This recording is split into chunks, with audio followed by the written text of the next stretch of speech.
Your first kiss, graduating from high school, falling in love. You think life can't get any more special, and then you learn this one simple bagel trick. Bagel tycoons hate me for exposing this. The bagel conglomerate wants you to do this. But if you want to maximize your bagel potential, you can do this. Perfect. Then this.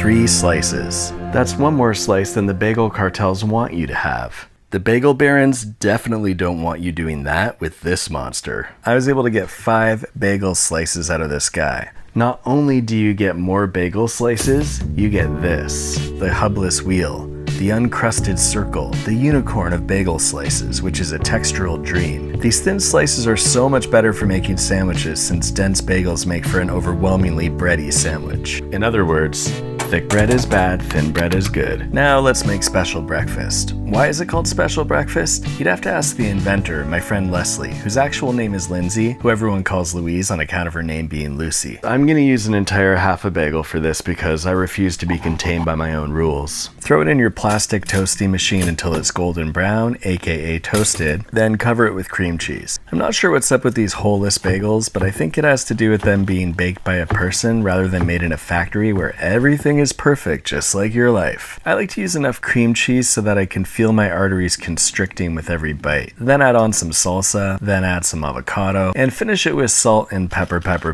And that's it. Special breakfast. Maybe it's special because it's so easy. Maybe it's special because it tastes awesome. Or maybe people just throw the word special around until it doesn't mean anything anymore. Nobody knows. Damn, it's a good special breakfast. And then you want to take those leftover bagel seeds and put them in a special place forever. What we do know is that special breakfast can be step 1 to hacking your morning routine. Step 2 is makeup.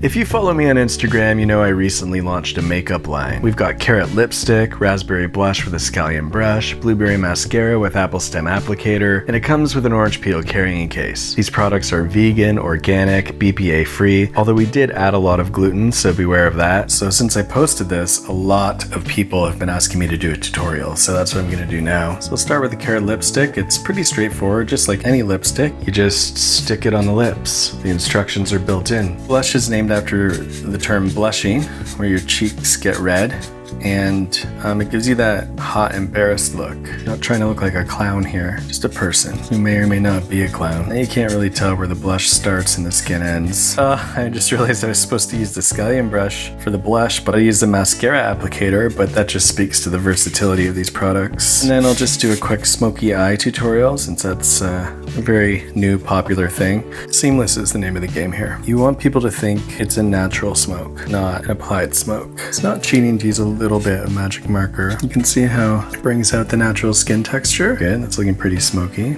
Oh right, you're supposed to do a little smoke under the eye too, I forgot. There we go.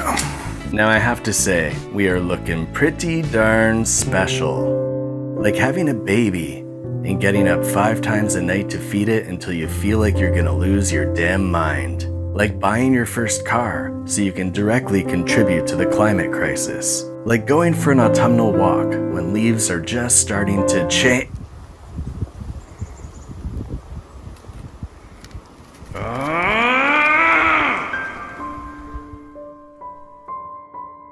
Like when your book is selected as one of Amazon's best of 2019. Thank you.